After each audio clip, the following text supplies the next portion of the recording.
If your trees are looking weak or they're just not growing the way they should, this 5-minute fix will make a huge difference.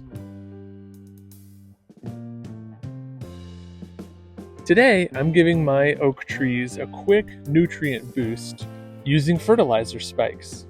This is one of the easiest ways to feed your trees. No mixing, no measuring, just place them in the ground around the drip line. The drip line is the outer edge of the branches, where the roots actually absorb nutrients.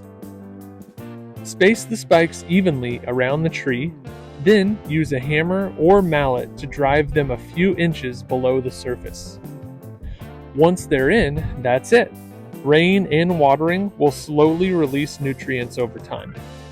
I usually do this once in the spring and once in the fall to keep my trees healthy and growing strong.